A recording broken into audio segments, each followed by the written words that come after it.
हो गई है तो मैं फिर से अपनी बात शुरू करने चल रहा हूँ। तो इनका जो उद्देश्य है वो पूरे समाज पर एक तरह का नियंत्रण बनाए रखना है, और ये नियंत्रण जो है मनोवादी व्यवस्था का कि लोग पढ़ने न पाएं। मैं पीछे बात करते हुए बात कह रहा था कि किस तरह से गांव में जो विद्यालय है, जो एक सिस्टम के तहत एक उनको सरकारी विद्यालय का है,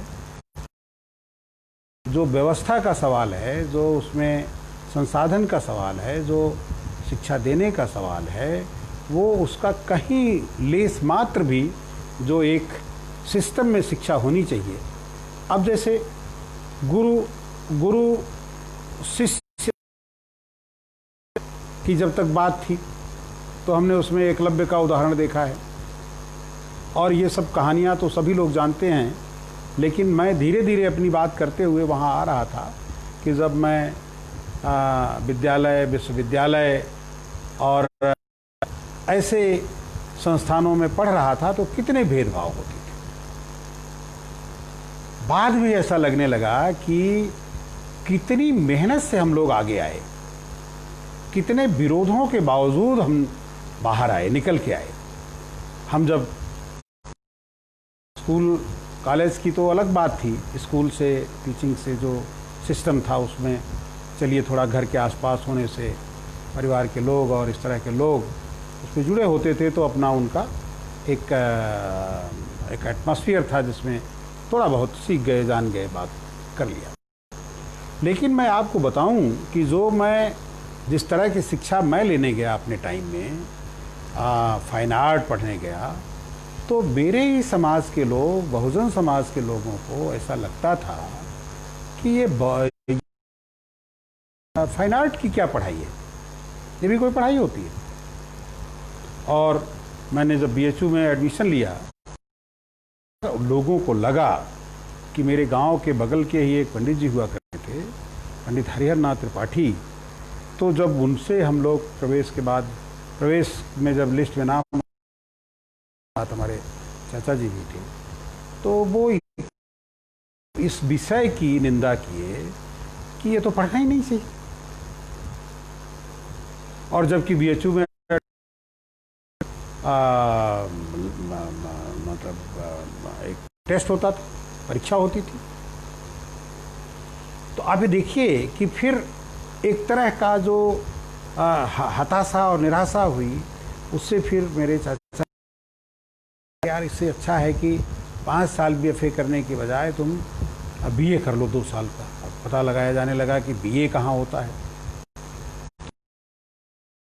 ड्राइंग एंड पेंटिंग सब्जेक्ट है, तो उन दिनों बीए 2 साल का हुआ करता था। और मैं इंटरमीडिएट पास किया था, बच्चा था, तो मुझे लगा कि मन तो बहुत था कि बीएचयू में पढ़ूं। वहाँ का जो एटमॉस्फेयर था, वहाँ जो एनवायरनमेंट था, वहाँ जो हर तरह की पढ़ाई हो रही थी, उससे बहुत ही आकर्षण था।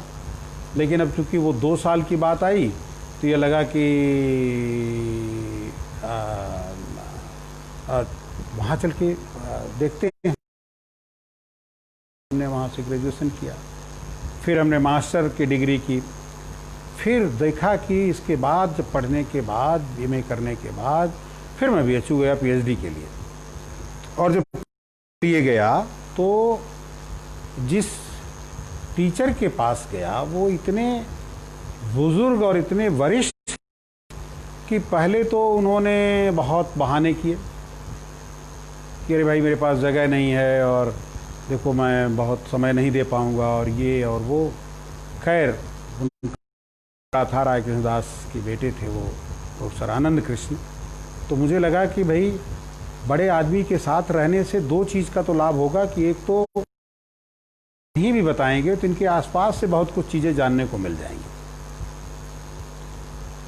फिर एक दिन मैं उनके किसी तरह घर चला गया, और उन दिनों राय कृष्ण दास जिंदा। तो उनसे मैंने बताया कि मैं गांव से आया हूं और इस तरह से मैं पीएचडी करना चाहता हूं। तो वो इतने सज्जन थे कि उन्होंने पूछा, भाई कि गांव में क्या क्या है तुम्हारे, अभी क्या क्या बचा है। तो उन्होंने छोटी छोटी चीज़ें पूछनी शुरू की कि पहले मिट्टी के घर बनते थे तो उसमें लकड़ी के घोरिए लगते थे, वो अभी हैं क्या? हमने कहा अभी तो हैं। जो लोगों के पुराने घर हैं वहाँ पर है। और कहे फिर उनके सहन का जो दरवाज़ा होता था वो बड़ा आकर्षक होता था, उसमें बड़ी डिज़ाइन होती थी। वो भी हमारे गांव के आसपास, हमारे ननिहाल में भी ऐसे दरवाजे थे। तो हमने कहा अभी वो भी बचे हुए हैं। फिर उन्होंने पूछा, देखो एक पत्थर के कोलू, जौनपुर में चूँकि गन्ना होता था तो पत्थर के कोलू होते थे, उन पर बहुत सारे चित्र बने रहते थे। तो मैंने ये बात भी उनको बताई कि अभी वो खूब हैं, पर्याप्त मात्रा में हैं। अब उनका कोई काम धाम नहीं है। धीरे धीरे लोग उसको क्या कर रहे हैं कि कोई उसे दीवार से ढक दे रहा है, कोई उसके आसपास मिट्टी पाट करके कुछ इस तरह से बनाता जा रहा है। तो और इतने में प्रोफेसर आनंद कृष्ण जी डिपार्टमेंट से आ गए, कहे कि यार देखो एक बहुत अच्छा लड़का आया है और ये बची हुई जो लकड़ी पर हैं और पत्थर पे बता रहा है, और बता रहा है कि अभी गुदना बहुत सारा है और लोग बहुत सारी ऐसी चीज़ों से काम महिलाएं करती हैं, जो पंखे बनाती हैं, कपड़ों में सिलाई करती हैं।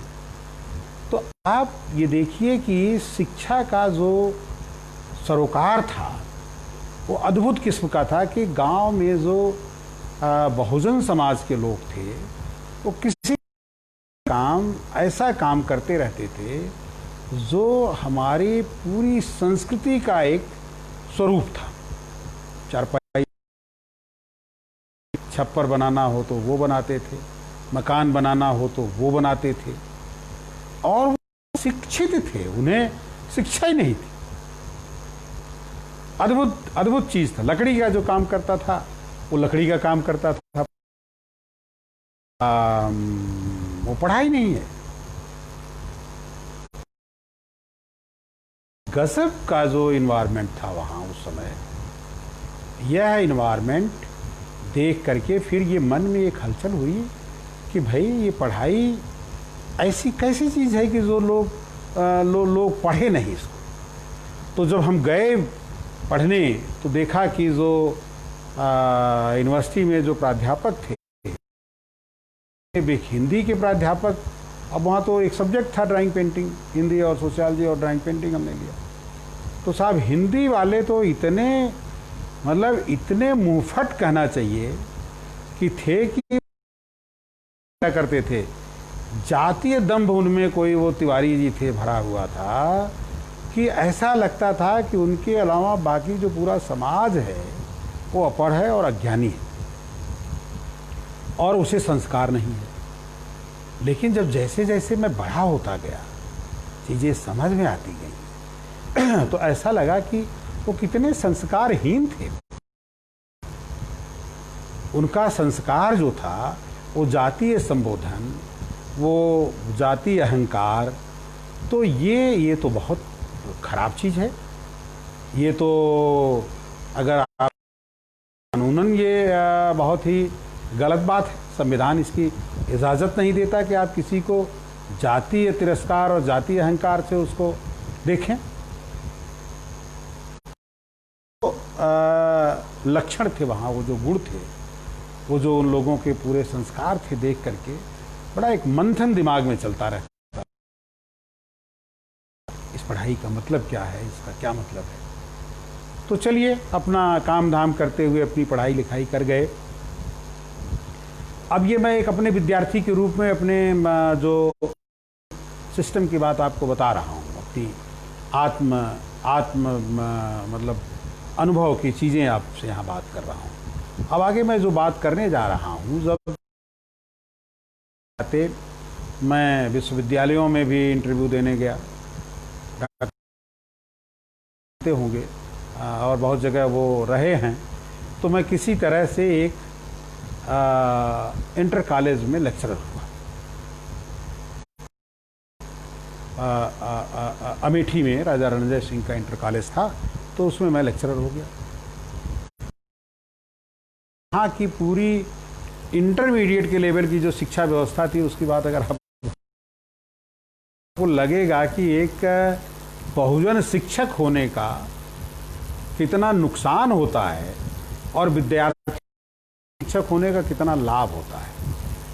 बड़ी इंटरेस्टिंग घटना है, आपको ज़रूर ये सुननी चाहिए कि मैं जब वहाँ विद्यालय में गया तो वहाँ बहुजन के नाम पर मैं अकेला व्यक्ति था।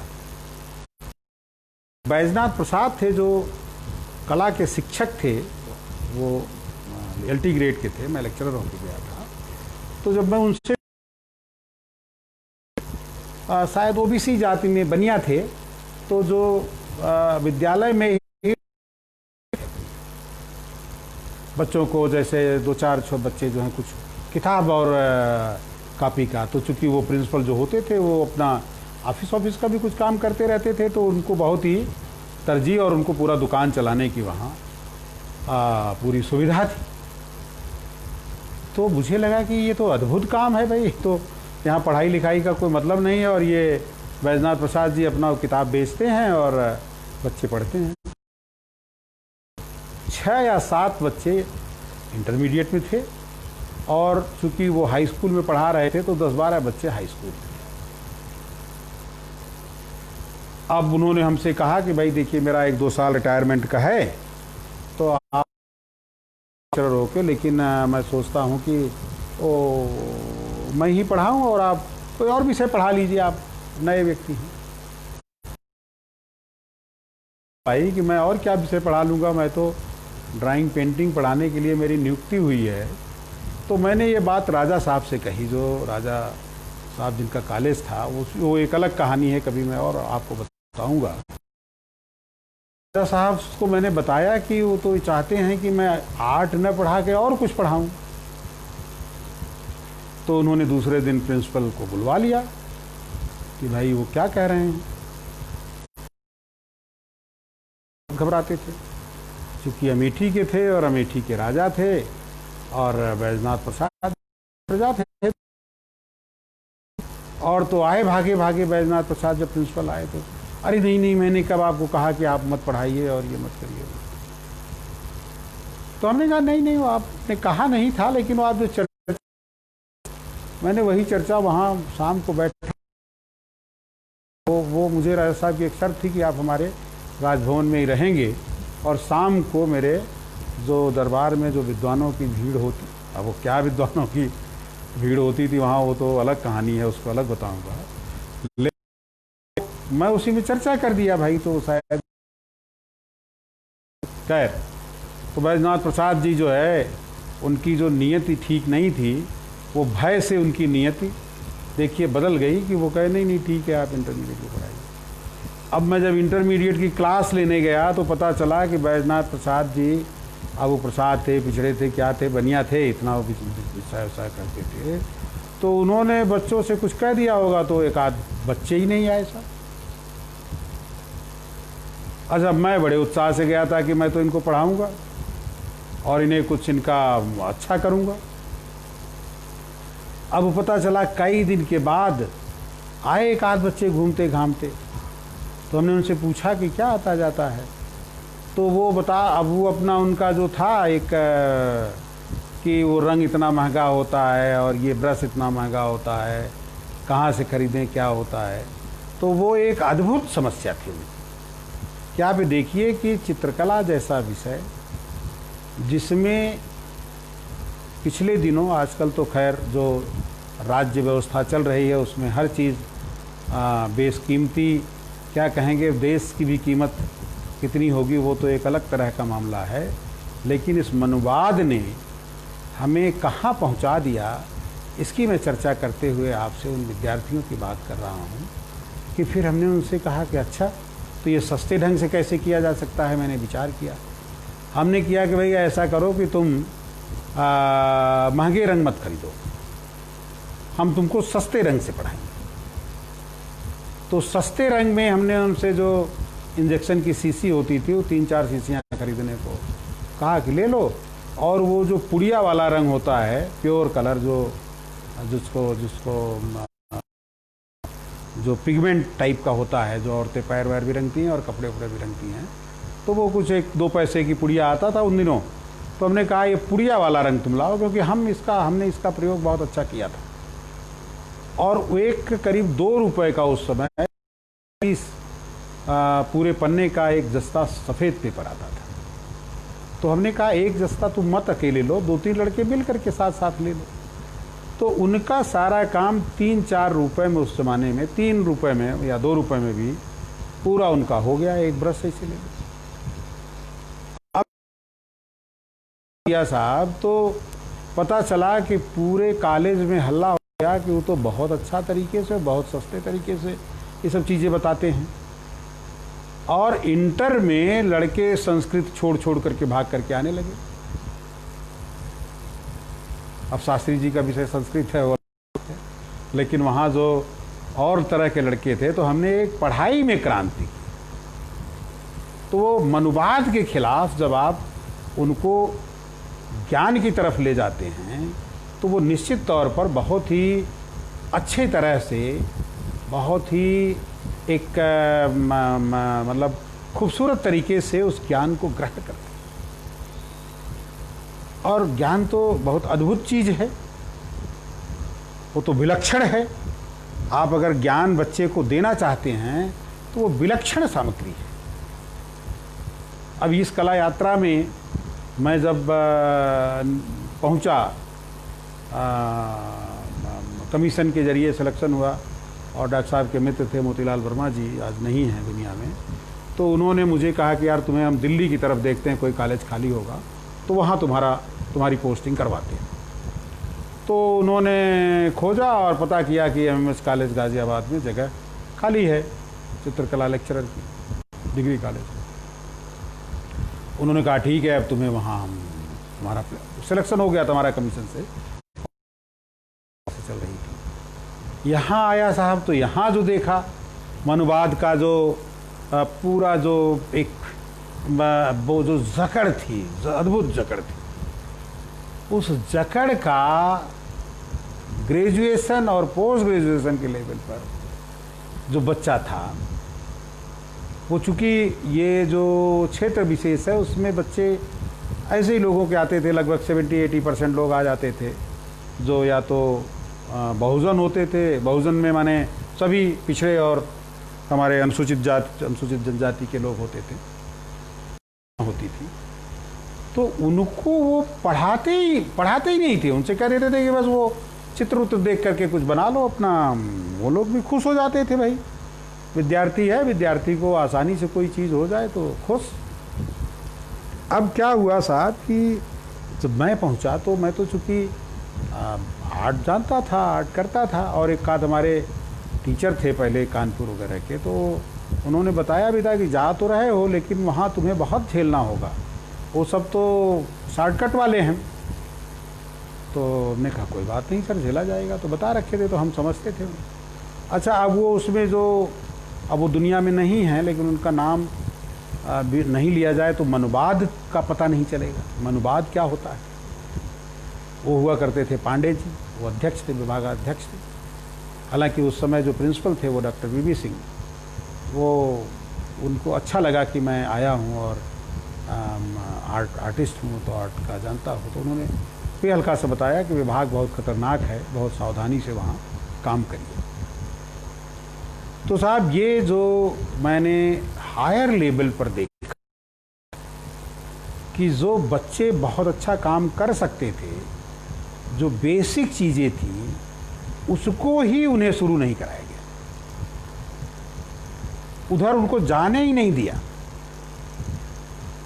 ड्राइंग सब्जेक्ट, मैं और चीज़ों की बात तो और विद्वान करेंगे और लोग करेंगे, लेकिन मैं चूँकि परफॉर्मिंग आर्ट और ललित कलाओं से जुड़ा हुआ हूँ, तो मैं उसकी बात करना चाहता हूँ, आपसे उसकी बात बताना चाहता हूँ। उसी के माध्यम से आप अंदाज़ा लगा सकते हैं कि किस तरह से हमें वो झेलना पड़ा वहाँ। कि हमसे पहले तो उन्होंने बड़े प्रेम से पूछा कि आपका फेवरेट सब्जेक्ट क्या है, आप अच्छा क्या पढ़ाते हैं। तो मेरी समझ में नहीं आया कि ये ऐसा क्यों पूछ रहे हैं। तो जब हमने बताया उनको कि भाई मैं कंपोजिशन अच्छा पढ़ाता हूँ, इंडियन आर्ट में पढ़ा हूँ और मेरा इस तरह का काम है BHU से प्रोफेसर आनंद कृष्ण के साथ, तो उन्होंने कहा कि बीच में हमको टाइम टेबल देना था, लगाना था कि हम भी कुछ पढ़ाएं। तो उन्होंने क्या समझा कि ये तो कंपोजिशन इसका अच्छा है, तो अच्छा हो जाएगा बच्चों का कंपोजिशन। फिर उन्होंने क्या किया कि एक पेपर हमको पीजी में दिया लैंडस्केप का। अब उनको लगा कि लैंडस्केप तो कोई ऐसा पेपर है नहीं कि जिससे इसको कोई कुछ विद्यार्थियों में ये चेतना भर पाएगा। तो जब मैंने पूछा विद्यार्थियों से कि भाई लैंडस्केप तुम लोग करते कैसे हो, और टीचर से पूछा तो एक और थे वहाँ साहब सज्जन हमारे जो वरिष्ठ साथी थे, दूसरे नंबर पे थे, और तीसरे नंबर पे एक महिला थी। उनकी भी तो कहानी बड़ी विचित्र है, लेकिन चूँकि यहाँ मनोवाद और बहुजन की बात है तो मैं उसको केंद्रित करने में ज़्यादा हमको अच्छा लग रहा है कि हम इस बात को आपको बताएं, तो इससे काफ़ी जो एक कठिनाई होती है उसका एहसास आपको होगा। तो उसमें फिर क्या हुआ कि उन्होंने बताया कि अरे यहीं पे कुछ बना लेते हैं, इसे चित्र को दिखा के कुछ पेड़ पौधे बना लेते हैं। हमने कहा भाई ये तो एमए के बच्चे हैं और एमए में लैंडस्केप का पेपर है, तो लैंडस्केप तो ऑन स्पॉट होता है, और ऑन स्पॉट जा करके बच्चा जब तक perspective, distance, colours, light shade ये सब नहीं सीखेगा तब तक उसे कला पढ़ने का क्या फ़ायदा होगा। कहने लगे कि हाँ तो ऐसे चलता है, और कौन से जा रहे हैं आर्टिस्ट बनने, ये तो आए हैं इसे चले जाएंगे और फिर मास्टर बन जाएंगे कहीं, तो नौकरी वोकरी के लिए पढ़ रहे हैं। फिर हमने भाई देखा कि ये तो बहुत संकट वाली जगह है। फिर भी मैंने अपना प्रयास जारी रखा, और एक दिन क्लास में हमने पूछा, जब मैं क्लास में गया तो मेरे क्लास में जाने से पहले ही मेरे बारे में थी कि सब बच्चे मेरे जाने के बाद हंसना शुरू किए। अनुशासन नाम की जैसे कोई चीज़ ही नहीं है। तो मैं चुपचाप बैठा, उनकी हंसी को सुनता रहा, हंसी उनकी पूरा हंसी पे उनके सुनता रहा। तो जब वो हंस लिए तो फिर हमने उनसे पूछा कि भाई देखो अगर थोड़ी बहुत हंसी बाकी हो तो और हंस लो, क्योंकि मैं जानता हूँ इसके बाद तो तुम्हें काम करना होगा और हंसने का शायद मौका न मिले, और जब हंसोगे तब असली हंसी हंसोगे जो तुम्हारे खुशी की हंसी होगी। अभी तो पता नहीं कौन सी तुम हंसी हंस रहे। एकदम मुर्दानगी छा गई साहब क्लास में। हमने कहा देखिए कल हमारा पेपर हमको जो दिया गया है उसका टर्न है कल, हफ्ते में 2 दिन मुझे पढ़ाना है, शुक्रवार और शनिवार को। तो कल तो मैं आपको सबको सीधे के सीधे ले जाऊंगा इस पाठ पर,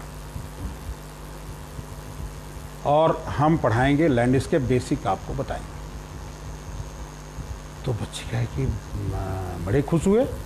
बच्चों को आप बाहर जाने को कह दीजिए कॉलेज से, और इसके लिए तो तैयार कि साहब अभी तो हमारे पास कैनवस रंग वगैरह है नहीं। हमने कहा कुछ नहीं, कल आप स्केच बुक लेके चलिए और हम लोग कहीं थोड़ा दूर उधर अगल बगल निकल के जहाँ से दूर तक दिखाई देता होगा वो जाएंगे। आ गए साहब, सारे बच्चे तैयार होकर 9 बजे आ गए। हम भी रिक्शे से जाते थे, उन दिनों पहुँच गए, और ये तय हुआ कहाँ चला जाए। तो कुछ आसपास की लड़कियाँ थीं, उन्होंने कहा कि साहब ये वहाँ पर एक बाग है बहुत अच्छा, उधर चलते हैं। गए लेकर के। अब लेके गए तो फिर उनसे स्केच करने को कहा, तो पता चला कि वो तो दिमाग में जो भरा है वही कर रहे हैं। फिर हमने उनको दिखाया, बताया कि देखो पर्सपेक्टिव क्या होता है, पास की चीज़ें कैसे बड़ी होती हैं, दूर की चीज़ें कैसे छोटी होती हैं, क्षितिज रेखा क्या होती है, और फोरग्राउंड क्या होता है, बैकग्राउंड क्या होता है, और इनको सबको मेज़रमेंट कैसे करो, इनको कैसे बनाओगे। अब उस बच्चों को बड़ा आनंद आना शुरू हुआ कि साहब वो तो उनको संरचनागत तकनीकी चीज़ें जानने को मिलने लगी। अब दूसरी तरफ ये हुआ साहब कि झा साहब का शाम को फ़ोन आया, लैंडलाइन का फ़ोन हुआ करता था, और मैं उन दिनों मेरे घर में फ़ोन था, टीएससी के मेंबर था, तो फ़ोन भी लग गया था। झा साहब कहे कि बच्चों के घर से फ़ोन आ रहे हैं कि आप उन्हें बाहर लेके गए थे। तो हमने कहा सबको कह दीजिए कि कल कॉलेज आ जाएं जो उनके घर के लोग। कल हम ज़रा उनसे भी बात करेंगे एक बार, कॉलेज में एक उनकी मीटिंग, बहुत अच्छी बात है, बुला लीजिए सबको फ़ोन करके आपको। अरे नहीं नहीं, यहाँ ऐसा होता और आप जानते नहीं हो, ये बहुत ख़राब जगह है, यहाँ बहुत ऐसा होता है वैसा होता है। हमने कहा तो हमको आप डरा रहे हैं कि बच्चों को डरा रहे हैं। तो उन्होंने कहा आप नहीं मानोगे तो भाई हम नहीं जानते कुछ हो जाएगा। तो हमने कहा ये तो मैं जब ले जा रहा था तभी कि वो सारी जिम्मेदारी हमारी है और कल हम प्राचार्य से और परमिशन ले लेंगे अगर जाना है बाहर। तो मैंने ये देखा कि बच्चा पूरे वीक आए न आए लेकिन लैंडस्केप के पेपर के दिन जरूर आता था। तो अब लैंडस्केप जब वो जान गया तो धीरे धीरे उसे कंपोजिशन के बहुत सारे कैरेक्टरिस्टिक पता हो गए। अब वो जब टीचर से पूछना शुरू करता, देखिए साहब नेटवर्क की बड़ी समस्या है, मेरी समझ में बात नहीं आ रही है कि मैं बात करते हुए आपसे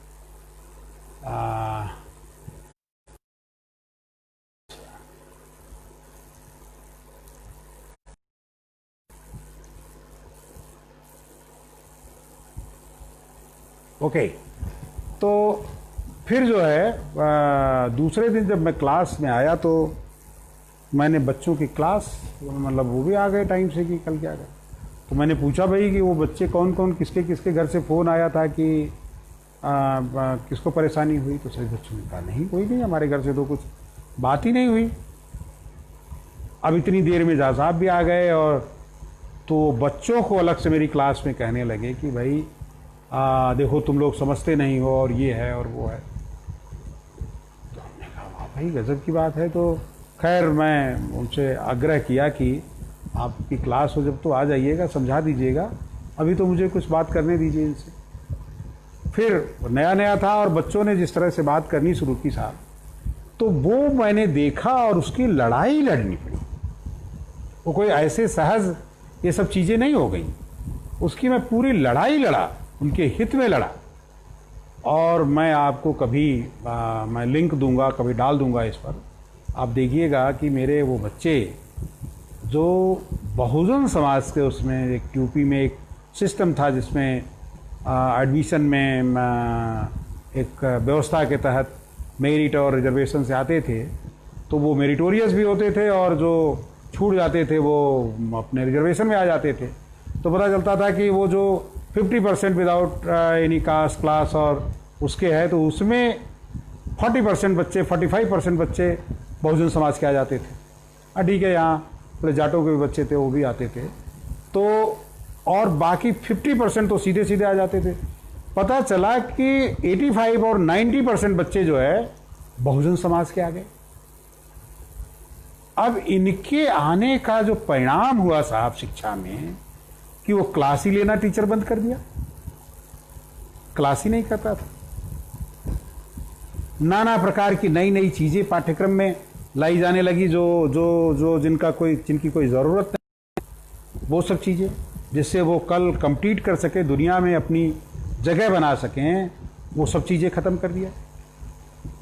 और धीरे धीरे धीरे धीरे क्या हुआ कि जो शिक्षा के प्रति आकर्षण था और इसी में सिस्टम भी अपना काम कर रहा था। उधर नई शिक्षा नीति चल रही थी, मंडल के खिलाफ एक जो बड़ा वैचारिक और मूवमेंट उनका चलाना था कि किस तरह से पूरी शिक्षा व्यवस्था को ख़त्म कर दी जाए, जो पढ़ लिख करके थोड़ा बहुत आगे आ रहे हैं, जिससे वो भविष्य में बिल्कुल आगे ही ना आ पाए। उनका जो पूरा एक सिस्टम है उसको चौपट करने का उन्होंने पूरा प्रयत्न किया।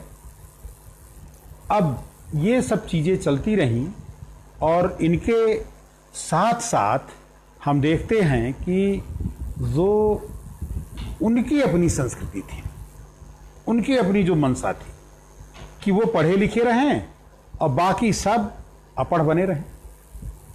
तो इसलिए जो मनुवादी संस्कृति है वह इस तरह का वातावरण तैयार करने के लिए पूरा पाठ्यक्रम बनाई हुई है कि जिसमें जो बहुजन चेतना के महापुरुष हैं, आप देखेंगे कि कभी आपने सोचा, गौर किया? मैंने एक दिन अपने क्लास में बच्चियों से पूछा कि ये बताओ कि तुम्हारी दादी किस क्लास तक पढ़ी है,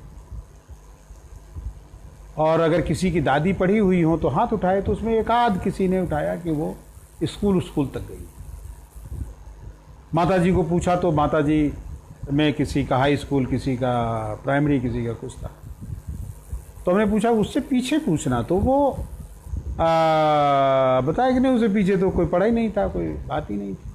और आपके यहाँ भी यही हालत होगी सब जगह, बहुत कम जगह ऐसी है जहाँ पर महिलाएं शिक्षित हैं। आप ये देखिए कि जो शिक्षा की देवी हैं, मनुवादियों ने जिस देवी को शिक्षा की देवी बना रखा है, वो संयोग से आधी आबादी से हैं, स्त्री हैं। ये कैसी देवी हैं जो आधी आबादी को हजारों साल पढ़ने नहीं दिया? विचार करिए जरा कि ये तो अगर सावित्रीबाई फुले का प्रादुर्भाव न हुआ होता तो मेरे ख्याल से महिला जो स्त्री शिक्षा है वो तो हो ही ना पाती। और आज आप देखिए कि स्त्री शिक्षा का वो हाल है कि लड़कियां लड़कों से बहुत आगे जा रही। मैं जब आया था तो मेरे डिपार्टमेंट में 50-50 की संख्या हुआ करती। अब ये हालत है कि किसी क्लास में 2 लड़के होते हैं, किसी क्लास में 1 लड़का होता है, किसी में कई बार पता चलता है कि कोई पुरुष विद्यार्थी नहीं होता। तो ये जो पूरा सिस्टम है, उस सिस्टम को रोक करके रखा गया। अब चलिए आप बहुत बढ़िया उन्हें पढ़ा देंगे, बहुत अच्छी शिक्षा अगर हम जैसे कुछ लोग आ गए और दे दिया और डिफ़ॉल्ट वो निकल गए अच्छे, अब वो नौकरियों के लिए जाते हैं। मुझे याद है कि एक ऐसे कमीशन के इंटरव्यू में मेरा एक विद्यार्थी था जो अपनी प्रतिभा से पूरे यूरोप का भ्रमण करके आया। कैमलिन का एक कंपटीशन होता है जो उसमें नेशनल लेवल पर सेलेक्ट होता है और उसमें से वो 10 को यूरोप टूर पे भेजते हैं। अब वो भी संयोग से बहुजन समाज का था, किसान परिवार से था, और मुझे पूरी उम्मीद थी कि वो जो है कमीशन से सेलेक्ट होकर के आएगा और किसी कॉलेज या यूनिवर्सिटी में पढ़ाएगा। आज साहब कूड़े कूड़े यूनिवर्सिटी और कॉलेजेस में पढ़ा रहे हैं, और वो लड़का जो बहुत अच्छा काम करता है, बहुत अच्छा सारी चीज़ें करता है, दिल्ली के किसी स्कूल में टीचर हो गया है, टीचर है। तो ऐसे लोग, मैं ये बहुत ही जिम्मेदाराना ढंग से कह रहा हूँ कि पूरे सिस्टम में ऐसे लोगों को भरा गया है जो कहीं किसी लायक नहीं थे, उन्हें और कोई जगह नहीं थी तो उन्होंने उनको शिक्षा में डाल दिया। हालांकि अब तो इस क्षेत्र में अच्छी सैलरी है, तनख्वाह वगैरह भी बहुत अच्छी है, तो अच्छे लोग भी आने की कोशिश करते हैं। लेकिन इस बीच जो हो रहा है यह तो अद्भुत है, अद्भुत, कि योग्यता को बिल्कुल नकार करके और आरक्षण के जरिए कुछ लोग आ जाते थे। ऐसा प्रहार हो रहा है कि जो अन्य को नहीं समझ में आ रहा है, लेकिन बाबा साहब अम्बेडकर ने जो अधिकार दिया था, जो पढ़ने लिखने का अधिकार दिया था, और जो सारी चीज़ें लोग आगे आए हैं, उनको ये लोग आने वाले अपने कुछ दिनों में नस्त नाबूद कर देंगे और पठन पाठन को फिर वहीं पहुंचा देंगे। कि अभी जो कोई कह रहा था कि उत्तर प्रदेश में अयोध्या में कोई ऐसा गुरुकुल बनाया जा रहा है जिसमें ये कहा गया है कि उसमें केवल और केवल कुछ खास जाति विशेष के लोग पढ़ेंगे और बहुजनों को कोई उसमें एंट्री नहीं। तो अभी सबका मेरी बात तो 2 बार कटी है और बीच में समय भी बढ़ता जा रहा है। मैं यही सुझाव दूंगा इन सारी चीज़ों के लिए कि हमें इंस्टीट्यूशन भी बनाने होंगे और हमें उनके इंस्टीट्यूशन के लिए अपने जो लोग निकलेंगे उन्हें रोज़गार देने के भी बहुत सारे रास्ते हैं, जिस पर हम विस्तार से किसी दिन और बात करेंगे कि वो नाना प्रकार के अपने जो अब जैसे कहा जा रहा है कि आत्मनिर्भर भारत। अब देखा जाए तो अब तक तो आत्मनिर्भर था, जब तक गांव देश में लोग अपने मेहनत से, अपने श्रम से काम धाम करके जिंदा थे और बहुत सारी बहुजन जातियां उसी श्रम के आधार पर जीवन यापन कर रही थी। और इधर इन्होंने 5-6 सालों में क्या किया है कि पूरा जो सिस्टम था उसको तहस नहस कर दिया है।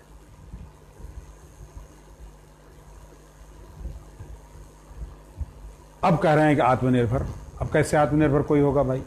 मान लीजिए मेरे बच्चे खेती करना चाहें तो खेती कहाँ है, संसाधन कहाँ है? इतनी तरह की जो प्रॉब्लम्स हैं और इतनी जो चीज़ें बढ़ गई हैं वो कहाँ हैं? तो ये जो दुनिया से लड़ने चले हैं और दुनिया को पता नहीं, दुनिया हिंदुस्तान को धोखा देना चाहती है या इन धोखेबाजों के साथ पूरी दुनिया को ये बताना चाहते हैं कि हम कैसा देश बनाने जा रहे हैं। तो ये संकट मनुवाद का निश्चित तौर पर बहुत ही भयावह है और इसमें जो मोटी मोटी बातें हैं उनमें मनुवादी शिक्षा का लक्ष्य अपनी संस्कृति को बढ़ावा देता है, बहुजन छात्रों को समतावादी विचारों से दूर रखता है, सरकारी शिक्षण संस्थाओं को कमज़ोर करके निजीकरण को बढ़ावा देने पे आजकल तुला हुआ है, शिक्षा को व्यावसायिक बना रहा, व्यवसाय के लिए शिक्षा के सेंटर्स बना रहा है जिससे वो लाभ कमा रहा है। यहाँ जो आसपास के जो इंजीनियरिंग कॉलेज हैं, मेडिकल के कॉलेजेस हैं, उसमें स्टाफ नहीं है, मोटी मोटी फीस लेके एडमिशन किया जाता है और उनकी क्या पढ़ाई होती है इसका तो आप आइए कभी तो दिखाएंगे। प्रवेश में प्राथमिक स्तर से विश्वविद्यालय स्तर तक भेदभाव, तो ये मूलभूत इनकी समस्या है। पीएचडी, एमफिल इत्यादि में प्रवेश में कितनी धांधली, अगर इन सब कहानियों को बताएं तो बहुत लंबा समय निकल जाएगा। और आरक्षण का आजकल बिल्कुल एकदम से इग्नोर किया जा रहा है, उसको तो उस पर तो ध्यान ही नहीं दिया जा रहा है। इसके अलावा जब बच्चे कितने कितने संकटों से निकलते हैं कि छात्रावासों में उनके साथ किस तरह का बिहेवियर होता है, हम तो देखते हैं कि शिक्षण संस्थानों में उन शिक्षकों के साथ कैसा बिहेवियर होता है जो इस तरह की व्यवस्था से आए। आत्महत्या के लिए, अक्सर आत्महत्या के लिए एक परिवेश बनाया जाता है, एक वातावरण क्रिएट किया जाता है, एक ऐसा परिवेश क्रिएट कर दिया जाएगा कि वो चाहे वो बच्चा या तो आत्महत्या कर ले या पढ़ना लिखना छोड़ दे, भाग जाए वहाँ से। तो उसके आपने बहुत ही बड़े बड़े उदाहरण देखे हैं। रोहित वेमुला का कथा आपको पता है, तड़वियाद की जो सांस्थानिक हत्याएं हुई हैं जिसमें टीचर भी शरीक होते हैं, जिनमें उनका भी रोल होता है, ये कितना भयावह है। छात्रवृत्ति में कटौती इत्यादि निरंतर हो रही है। अभी तो छात्रवृत्ति जो अच्छे काम के लिए भी होती थी उसे भी यूजीसी ने बंद कर दिया है। जितनी फंडिंग थी रिसर्च वगैरह के लिए वो सब इन्होंने कर्टल कर दिया है। और सवर्ण प्राध्यापकों द्वारा मानसिक प्रताड़ना, इन सब चीज़ों के बावजूद पीएचडी के लेवल पर, एमफिल के लेवल पर किस तरह से ऊंची जाति या जिनको सवर्ण कहा जाता है वो लोग कैसे विद्यार्थियों का शोषण करते हैं, कितना शोषण करते हैं, रोकते हैं उन्हें कि वो कहीं सवर्ण विद्यार्थी से आगे न निकल जाए। क्योंकि हम तो ऐसे परिवार में हैं जहाँ कि पूरा परिवार ही एक आध को छोड़ दिया जाए तो सब पीएचडी उपाधि धारक हैं। तो वो किस किस तरह से उनके साथ यातना होती है और कैसे कैसे उनको जलील किया जाता है। और इन सब चीज़ों के साथ साथ साहब कई बार तो सुनने में आता है या ऐसा चलता है कि यौन शोषण करते हैं, जातीय कटाक्ष करते हैं। और प्रयोगात्मक परीक्षाओं में तो मैंने देखा ही है। खैर ये मैंने किस तरह से जो संचालन किया उसमें कितने बच्चों की जो स्थिति बनी है वो एक ऐतिहासिक होगी। लेकिन हमेशा ही हमारे पहले जब हम आए थे तो कैसे होता था, और तो अद्भुत किस्म का भेदभाव है और वो अद्भुत किस्म का खेल है। तो ये सब मनुवादी व्यवस्था है।